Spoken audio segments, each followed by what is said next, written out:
Let's explore a few more options with the piezo form. So in the previous case we explored the laminar type of simulation with the help of the piezo form. So that means we look at the DNS type of calculation with the help of the piezo form. When we are not using any type of the modeling, it goes as a direct numerical simulations without any modeling. So let's explore a few more things with the piezo form, because with the help of the piezo form we can run runs as well LES type of calculations. So let's explore runs type of calculation with piezo form. So let's go to the runs folder.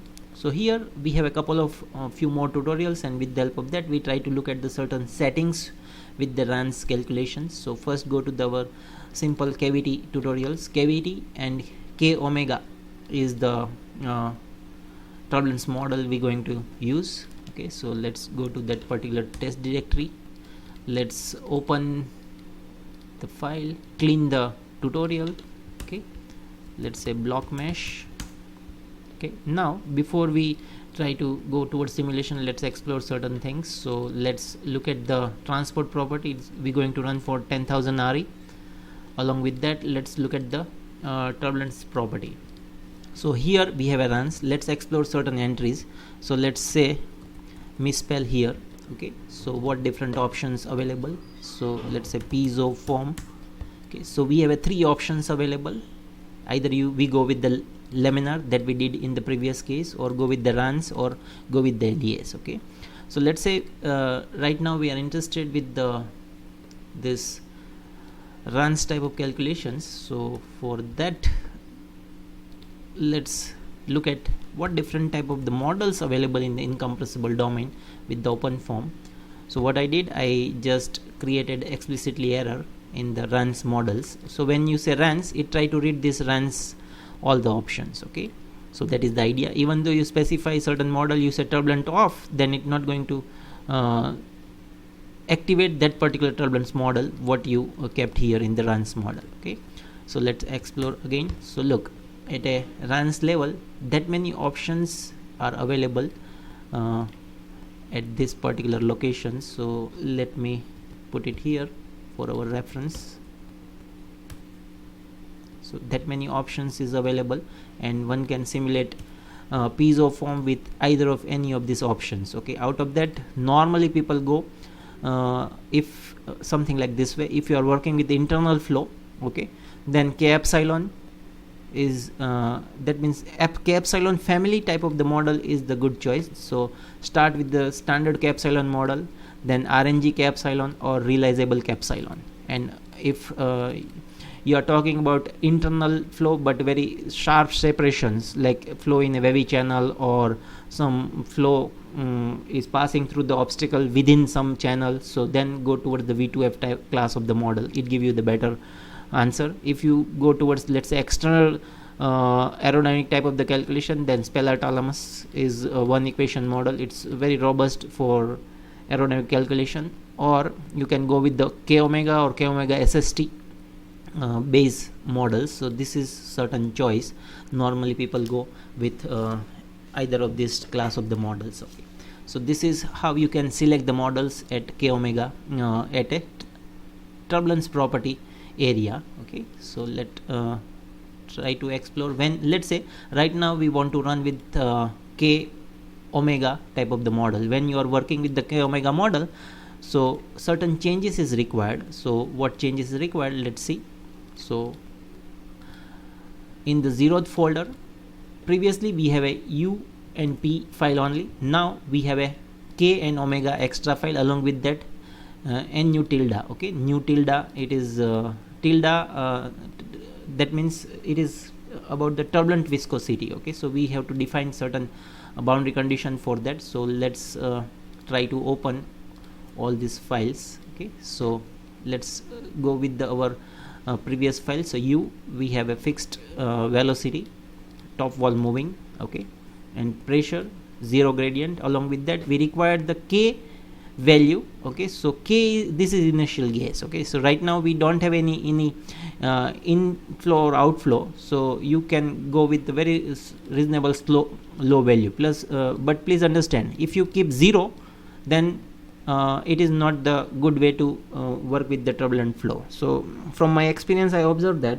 whenever you have a turbulence unable, okay, then try to give a reasonable guess. 0 is not a reasonable guess. That means give very tiny value, 10 to the power minus 4, minus 6, no problem, okay. But if you start with the 0, then immediately at the first iteration itself it is going to give you the none, not for this k setting but for omega setting, okay. So if you don't give the value for omega, okay, let's go with very low value of omega, okay. If you don't give this low value of omega, okay, then it immediately giving you the none, okay. So that is its requirement. So you supposed to have a very low value of initialization for omega.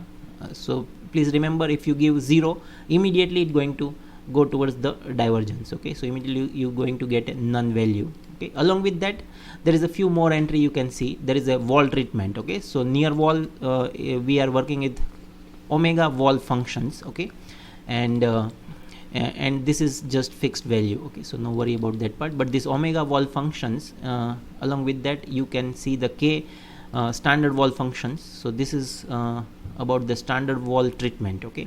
And OpenFOAM has this scalable wall treatment. So k omega is go with the scalable wall treatment. So if you remember, or if you anytime come across the turbulence modeling area, okay, and if you know the literature towards the turbulence modeling, then you know the Mentor SST model, and Mentor proposed certain very good treatment, near wall treatment, okay.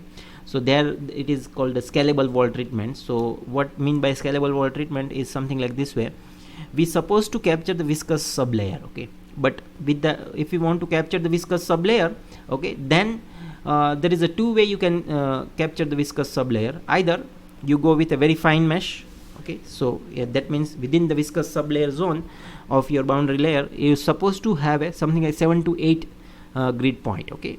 So if you have a that near wall very fine mesh, then if I compare with the ANSYS Fluent, then it goes something like enhanced wall treatment. But let's say you don't want that very fine mesh near the wall, then you have to go with the standard wall treatment. So in the case of standard wall treatment, your y plus value is supposed to be more than 30, okay. So like that way one can fix the y plus value for this class of calculations, and this y plus value is very very critical parameter when you work with the turbulent flow, okay. So how to fix the y plus value we will talk, no problem. But right now you understand something like this way: if you are working with the standard wall treatment type of the thing, then your y plus value is supposed to be more than 30. If you are working with the scalable, then you have a leverage, you can go with let's say 0.5 till even 30-40 as well. Why? Because with the scalable wall treatment, it try to automatically check either the wall near wall spacing is more than 30, then it try to apply the log law, that is standard wall treatment. If it is not, then it try to solve till the depth of the first layer, okay. And that is how people try to simulate. So you may heard about the low Reynolds number modeling and high Reynolds number modeling. So when we talk about the high Reynolds number modeling, that means all k epsilon class of the turbulence model normally go with the high Reynolds number modeling, where they normally go with this class of wall treatment. And when we talk about the low Reynolds number modeling, so normally what people do, they try to simulate till the first cell of the first cell near the boundary, okay. So that is how you can distinguish. But in OpenFOAM, for the this omega, we have a omega wall functions, and this omega wall functions is based on something like a scalable type of wall treatment, okay. And that is how you can see. Along with that, we have a, for k we have a KQR wall functions, okay. So this is also available in the OpenFOAM. You have a two choice. One is the low RE based wall functions options is available. So let try to explore what options you have, okay. So maybe it will give you the idea. Okay, let's try to check here by misspelling, okay. So look, I misspell there. So this is KQ. So look, you have two options: K low RE wall function and KQR wall function. So these two options as far as the wall function is concerned available. Same way k omega wall functions. In epsilon also you have two options, epsilon low RE wall function and epsilon wall functions. Okay, so if you are working with low RE type of turbulence modeling, then go with this, or standard treatment, then go with the epsilon wall functions. Okay, same way you have a NTU low RE wall functions and NTU wall functions. Okay, so this is also available. So this is for turbulent viscosity. Also we supposed to specify certain class of wall treatment. Okay, so this is different options, one can check what is available in open form. Okay, so we have to give certain wall treatment for k equations, omega equations. Okay, and we must specify initial gauge. Okay, that is mandatory. If you don't give for omega, then you will not going to get a converged result. Okay, and nu tilde and nu t. Okay, that is turbulent viscosity. For that nu t wall functions be specified. Okay, so that is mandatory. You supposed to specify wall treatment for even nu t. Nu t is nothing but turbulent viscosity. Okay, so we have a fluid viscosity or laminar viscosity, that is nu, that we specifying in the transport property. Okay, and this nu t, that is turbulent viscosity, we going to calculate. Okay, inside the flow field. So normally if with the turbulence modeling, if you remember, then we require the calculation of nu t. Okay, why it is required the calculation nu t?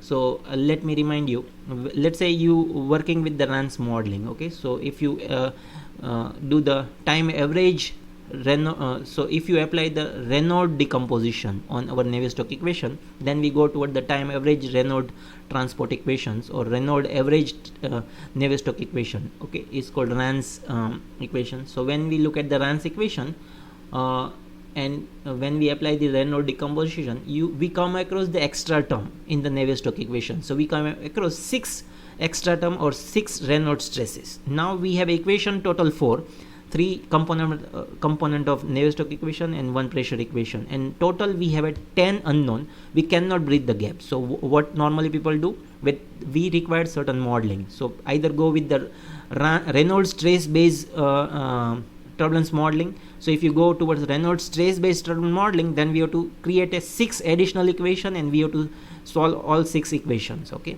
so that is one way. Or people go towards the other way of modeling, where we try to mimic this Renaud stresses with the help of the mean quantities. Okay, so when we want to bridge the gap between mean quantity and the Renaud stresses, we have to go toward the Boussinesq type of across concept, or eddy viscosity type of the concept. Okay, so when we try to use this eddy viscosity type of the concept at that of time when we are calculating this all component Renaud stresses, we require the turbulent viscosity. And so how it going to work, we try to calculate the turbulent viscosity. If we know the turbulent viscosity, we able to bridge the gap between the Renaud stresses and the mean quantities. Why mean quantity? Because we already have a mean transport equation that we going to solve. So we have a mean transport equation that is coming from the solution part. We put the nu t or turbulent viscosity and calculate the Renaud stresses, and that calculated Renaud stresses goes towards the Navier-Stokes equation, and we bridge the gap. But for this calculation, what required is the turbulent viscosity. So all this different class of turbulent model is emerged to just calculate the turbulent viscosity. Okay, so in case of k omega k epsilon equation, the turbulent viscosity mu t equal to nothing but c mu k by epsilon. So if we want to calculate the turbulent viscosity, what we require the quantity k and epsilon. So for that we have a 2 equation to solve, and if we solve the 2 equation, we get k and epsilon, and plug that k epsilon value in the turbulent viscosity, calculate the turbulent viscosity. With the turbulent viscosity, use the eddy viscosity concept, calculate the Renaud stresses, and that Renaud stresses goes towards the Navier-Stokes equation. So for that purpose, we have this turbulent viscosity as a nu t term, and for that also we have what different boundary condition one is supposed to apply for nu t at inlet, outlet, and all the walls. So for all the walls, normally people go with the this standard wall treatment. Okay, and at the inlet and outlet, best choice is the gradient condition, or even 0. It doesn't. Okay. So like that way we can fix the certain boundary conditions for turbulent calculations. So I kept few more files. Okay, right now we are not solving epsilon, so this file not going to work, or it is not important. Let's go towards few more part. So as far as the control dict is concerned, we are working with the piezo form. Please understand, right now we are simulating the RANS calculation with the help of the unsteady solver. So it's called URANS, unsteady RANS calculation. But same thing you can simulate with the steady RANS, is purely called the RANS calculation. So for that you have to work with the simple form. Right now we are working with the unsteady solver, and we try to simulate the time averaged flow field straight away. So it is called unsteady RANS. Okay, so sometimes people call about the double decompositions, okay, in the turbulent side. So this is cavity flow with a high RE. Again we kept some probes, okay, and field average. So right now we don't require field averaged. Okay, so let's switch off this field average quantities. Okay, so along with that we have a certain schemes. So we going with the Eulerian scheme, linear. You see couple of more divergence schemes, divergence terms we require for k equation, epsilon, k and omega equations, as well as to calculate the effective newty. Also we required certain few calculations, Laplacian terms, as well interpolation and sun grade. Okay, so this is few more entry you can see in the divergence. Let's say if you specify here default equal to some particular scheme, okay, and if you forgot to give a this scheme for any additional term, then it going to work. Okay, but I don't like this concept. I always like the default equal to none. So when we are changing the simulation, at least we come to know what different terms they are expecting in this particular discretizations. Okay, along with this FV scheme, let's look at the FV solutions. So we are working with GMG solver.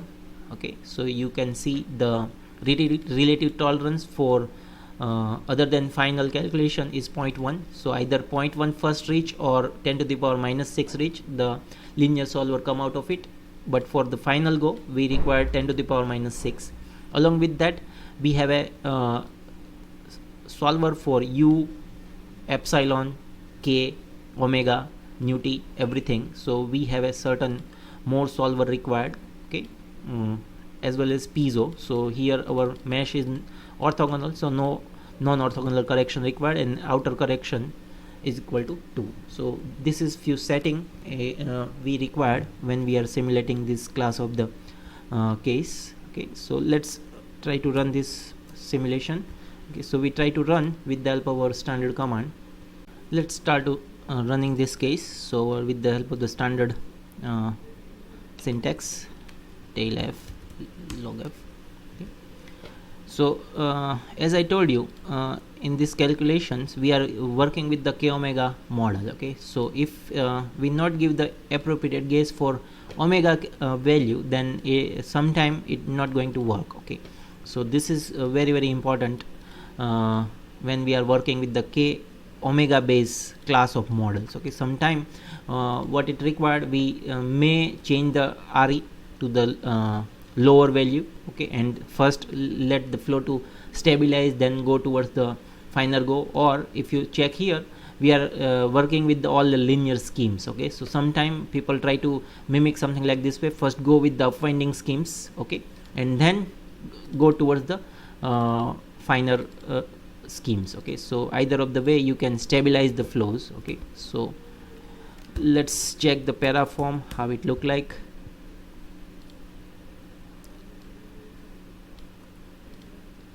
So it started. Okay, so we are working with the unsteady RANS type of simulations. Okay, so now what I suggest, try to do all certain type of post processing with this class of this particular test case. Check the probes, okay, already activated, look at its post processing, and based on the probe start the averaging, okay, if required, if you think. Okay, then what I suggest is following thing. Okay, first let me stop this calculations. Okay, so it is now simulation wise you know how to start the simulations. Okay, so there is no problem with our standard way you can start calculating. Okay, but based on the particular nature of the particular test case, we have to do the certain class of post processing. Okay, so one thing here you can do is something like this way. You can look at the probe, and when the probe approach dynamic nature, you can start the averaging. Okay, if required, first check, observe is what is going on with the runs calculation. Okay, then what I want from your side is following thing. Pick up this particular tutorial.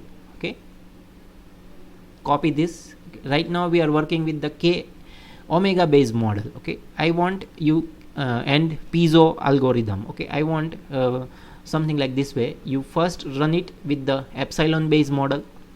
Okay, so please note down, that is important aspect that one can explore with the help of this tutorial. So K cavity flow. Okay, and this is the internal flow. Okay, so I normally it is good if you work with the K epsilon class of the models. Okay, so here is the setting for K epsilon class of the model. You can find it from here and plug it there. Okay, right now don't change the mesh file. Okay, just stick to the mesh file. R equal to let's say 10,000. Work with the K epsilon class of K epsilon family models. So when I say K epsilon family model, what I mean, try to run these three models: K epsilon, okay, K epsilon realizable K epsilon, and RNG K epsilon. These three models you try to run.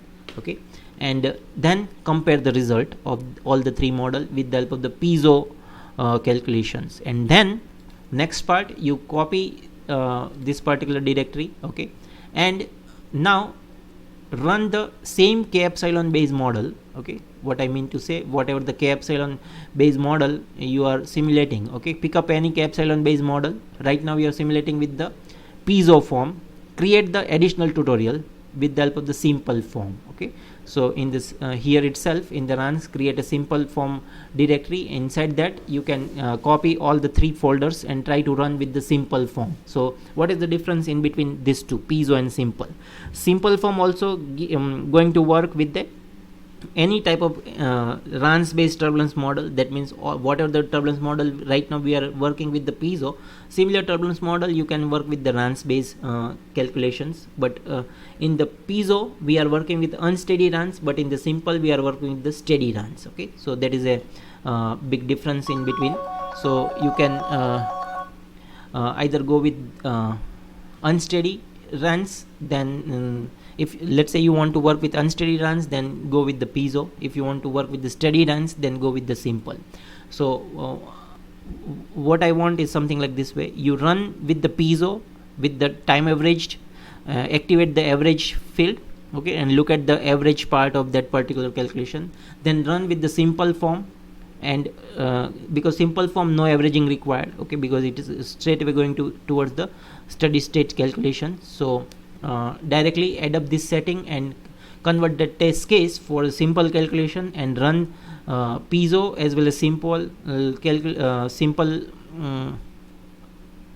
calculation for three class of turbulence model: K epsilon, okay, realizable K epsilon, and RNG K epsilon, and try to compare the data. Okay, it is going to be a very good and big exercise. With the help of that, you come to know how to change the parameters. Okay, and you also come to know what is the difference between unsteady runs and the steady runs. Okay, so please try to explore this thing with the help of this very simple tutorials. Okay, let's now go towards few more tutorials in case of the runs calculations. So this is very simple internal flow and no inflow outflow type of the tutorials. So let's go towards little bit inflow outflow type of the tutorials. So this is next one. So first let's look at its geometry and how it look like. Okay, so let me close the all other files that is not required.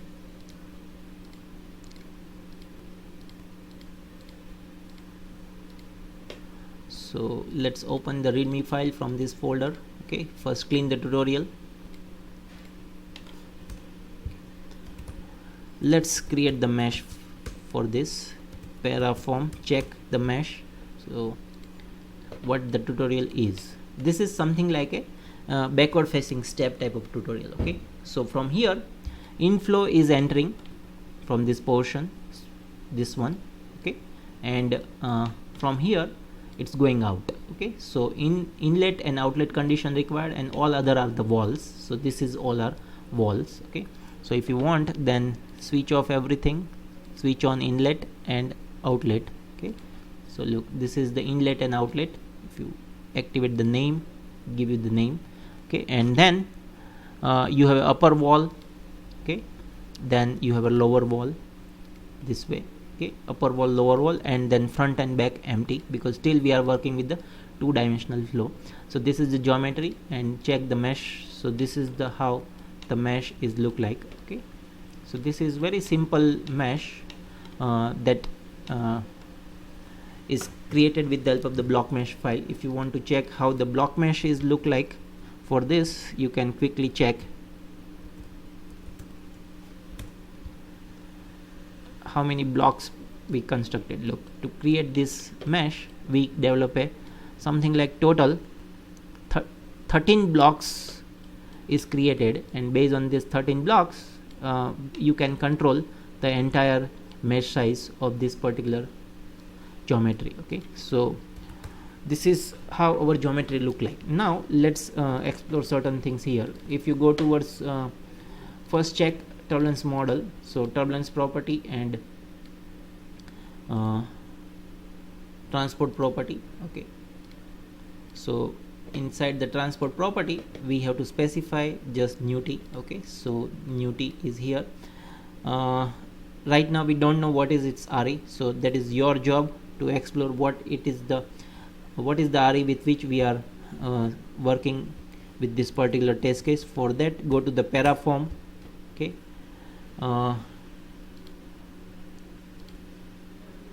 sorry, we have to first create the mesh file. So please remember, if you constructed mesh file and if you run this paraform dash block, it will try to remove all the mesh. Okay, so then you have to recreate again the mesh.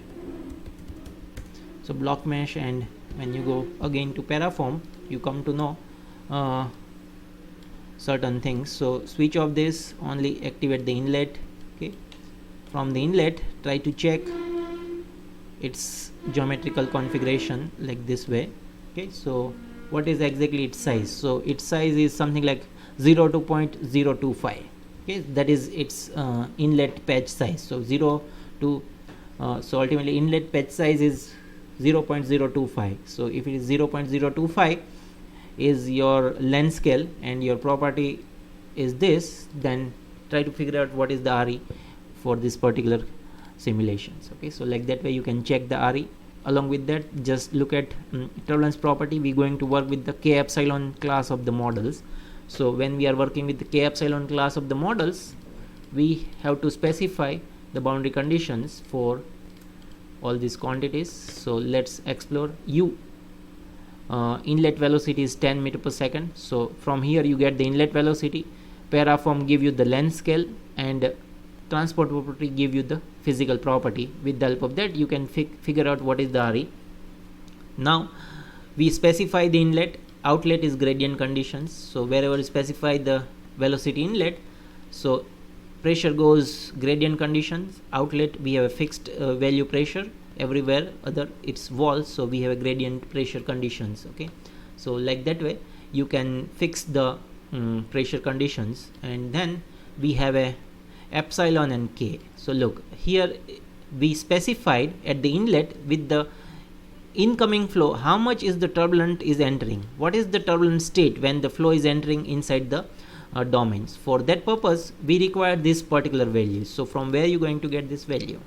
Okay, so for that we have to rely on certain calculations. So quickly first I will show you how this calculation going to happen. For that it is very nicely explained in the our user guide. Okay, so in the user guide, if you go to the page number 41, it try to give you the idea how you can calculate this K. Why this K calculation required? Because K fixed value we have to specify with the what fixed value of the K flow is entering inside the domain. Okay, because now we have an incoming velocity. So normally when we want to calculate this incoming flow fluctuations or the kinetic energy, fluctuating kinetic energy, we have to gives certain quantities. So for that we have to rely on turbulent intensity. Okay, so this is the turbulent intensity. So this intensity, normally if you don't know, okay, then 5% is goes very nicely, even for internal flows or external flow. Don't go something like 10% or so. 3% to 5% is a very good guess of incoming fluctuations. Okay, and here we are saying that all these fluctuations, okay, it is same in x direction, y direction, z direction. That means we are talking about the isentropic turbulence. Okay, so that is what we can say, that u dash, v dash and w dash are same. So it is isentropic nature of the turbulence, and the quantity of the turbulent, it is called turbulent intensity, we can say it is something like 5%, and we have to specify the length scale. So normally if we are working with some box, then we say 5% of box, but if let's say incoming flow, then we normally say whatever the length of that particular inlet portion, it goes as a length scale. If we are working with flow over a circular cylinder, then size, diameter of the circular cylinder goes as a length scale. If let's say we are working flow over a aerofoil, then the chord length of the aerofoil goes as a its length scale. Okay, so like that way you can change the length scale and try to calculate the k. If you know the k based on intensity, you fix the intensity and the length intensity, it give you the k. You can fix the length scale, and it by using this formula you can calculate the epsilon. Okay, and omega is nothing but k. Omega is the frequency, so it's nothing but epsilon over k.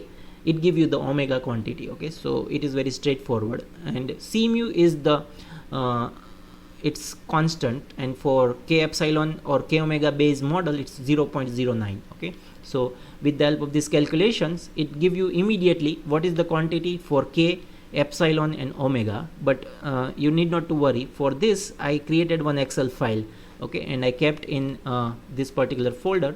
So if you go to this Excel file, okay, and specify the average incoming velocity is 10 meter per second, okay, length scale 0.025, okay, along with that we require the turbulent intensity. Okay, so turbulent intensity is 5%. If you fix this, then we can specify the value of k very nicely from this calculation. So k is 0.735, okay, and along with that, let's check the epsilon value is something like 14.849 they specified. Okay, and okay, so it's maybe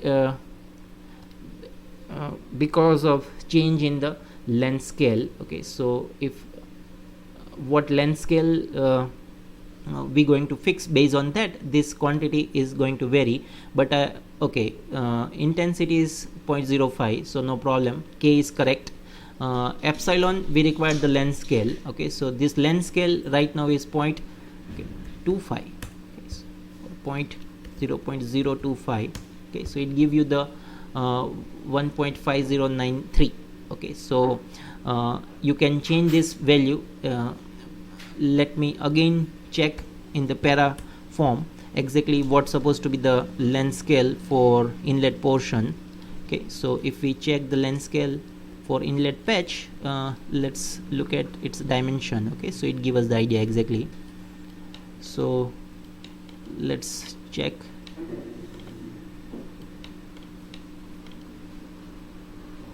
It is 0.025. okay, so 0.025 is the length scale. Okay, then this value is 1.50, so we supposed to change here as a 1.5. okay, so 1.5 is the correct value for this. Okay, so like that way you can change the value wherever you required. Okay, so 1.5 say. Okay, so let me brief you again. So based on the incoming velocity, length scale and turbulent intensity, you can calculate k, epsilon and omega. Okay, and this quantity is it will go at a inlet portion. Okay, so here at the inlet, velocity inlet, we specified the value for epsilon, value for k. Okay, and this is E material, but normally what people do, whatever the value you are getting at the inlet, either you give the same value or little bit lower value, and this is the best guess to start. Okay, so 1.5, and at the wall this is immaterial, okay, it is dummy value, so no worry, whatever you gave, it doesn't harm. Okay, so like that way you can specify this k and epsilon for inlet outlet type of the flows. Okay, now let's run this particular case, okay, and let's see how it progress. So for that, again we try to stick to our normal way of starting the simulations. Okay, so simulation is diverging, look. Okay, why simulation diverging? Check, our coherent number is shooting up slowly. Okay, coherent number is shooting up slowly. What it suggests? It suggests that whatever the delta t we fixed, okay, whatever the delta t we fixed for the calculation, it's not sufficient delta t. That means this delta t is pretty high, or there is a multiple reason. Check the FV scheme and FV solution part. Okay, so FV piezo we going to work, and we don't have any non-orthogonal correction. So okay, but our mesh, if you think little bit non-orthogonal, then you may increase this and it will going to stabilize. Along with that, let's check the schemes. Okay, so we have a corrected scheme, so no problem, and here also corrected, so that is not a problem. So I think the problem is coming from this particular delta t only. So we have to again little bit relax the delta t. Okay, so this entire setting is I adapted from Pimple form. Okay, but we are working with the piezo form, so we don't have adjustable runtime. Okay, so please understand that is the difference. Okay, so let's again start this case, Rm minus Rf. Okay, so let's run the case again and let's see how it goes. So now it's going pretty good. Okay, so delta t was the problem. Okay, so sometime it not always necessary that problem is coming from only scheme. Okay, depending on the our, let's say, inflow and outflow conditions, we have to leverage the delta t. Okay, but when we are working with the Pimple form, we need not to worry, because Pimple form try to adapt the flow field based on the flow development. Okay, so no worry about that part. Let's see how the flow is developing. Okay, so this is how now it going to simulate for 1 second. Okay, so that is what we gave for calculations. So maybe it will take time of something like more than 1 or 2 hours. Okay, depending on your simulation, your PC configuration. But before you start, I suggest certain modification in the test case. Okay, right now we don't have any probe, so I suggest try to keep a probe. Okay, and on the probe try to explore not only U and pressure, but also try to look at the K as well. So you can also dump the data on the probe about the K. Okay, and along with that also try to export the max min value in this. Along with that, also try to check either you require the time average flow field for this particular case or not. So for that, probe is going to help us, and also you can change this writing control.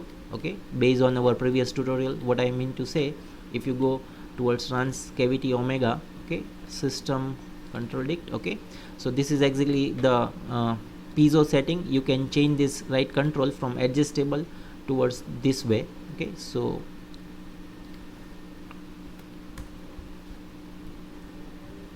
because this setting is coming from the Pimple type of algorithm, because I this test case I adapted from the Pimple and I want to run for piezo, so certain changes I did for that. Okay,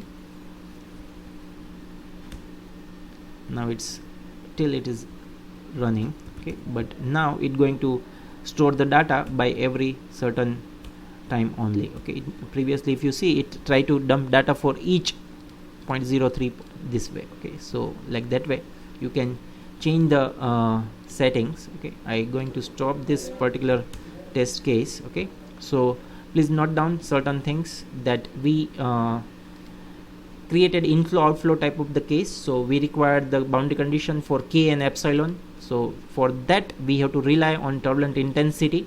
Okay, so turbulent intensity, if you don't know, then fix something like 5% is a very good guess, but if you know already from the experiment or some other open literature, then accordingly you fix that. Length scale, so we are talking about the inlet velocity. Okay, so inlet portion normally goes as its length scale. Okay, so that is how you can fix the length scale. If you are working with the something like flow or a obstacle, then try to fix the length scale based on your obstacle length. Okay, or either you go with let's say diameter of the cylinder or the chord length of the aerofoil. It is a very good guess as a length scale. Okay, so like that way you can fix the length scale. Okay, so this is very very important, and for that I gave you one Excel file. Okay, so you can use it and quickly fix these quantities whatever you required. Okay, so let's look at few more thing here. So with the help of this we try to explore the k epsilon Bayes model. Okay, and here I want few things from your side. Try to run the same case for epsilon Bayes family. That means I want that you can run with the V2F model as well. Okay, because for this class of the case, because here we going to get a very large recirculation bubble at a step height. Okay, and that means where I am saying is something like this way. So if you go towards paraform, we come to know that. So here we going to get a very large separated bubble. So, and if you want to capture this length of this bubble very nicely, then V2F model may give us the added advantage. So I suggest try to work with the k epsilon class of model.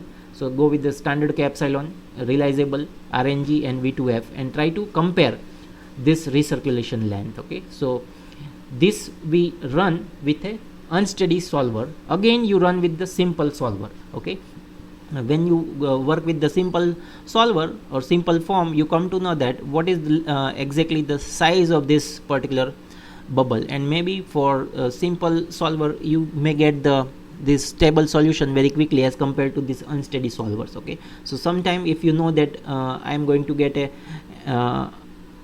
time average flow field in terms of the like a non-fluctuating part, that means if we don't require the statistic out of it. Okay, and we are only interested in terms of the mean quantities, and if you time average entire flow field, we required only the mean part for comparison at that point of time. Stick to the simple type of the calculation as compared to the transient unsteady runs class of the calculations. Okay, so this is one thing that one can explore from these tutorials. Okay, now let's go towards the last tutorial from this bundle, that is the 3D case that we're going to simulate, and that is about the T junctions. Okay, so let's first go towards that part. Okay, so here again let's open all the files and try to explore few more entries that is available in this particular files. So let's open first readme file. So T junctions is something like multiple inlet at a one location and outlet multiple outlet. Okay, so that is how this T junction is type of the test case is created. So let's first explore the test case and then we go towards its simulation. Paraform.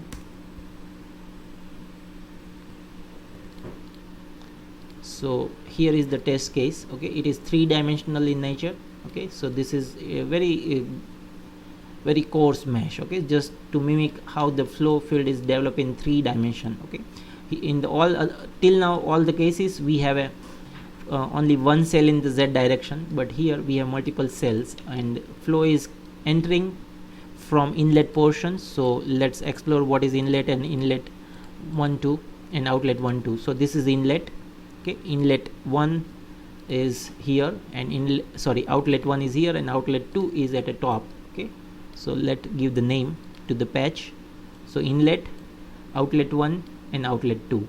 Okay, so like that way you can explore. Along with that we have all our walls. Okay, so this is all walls. So this is our test case. So flow is entering from inlet and going towards outlet 1 and outlet 2. Okay, so that is what we have here.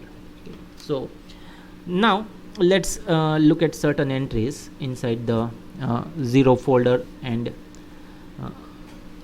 UNP file. Okay, so let's explore these entries.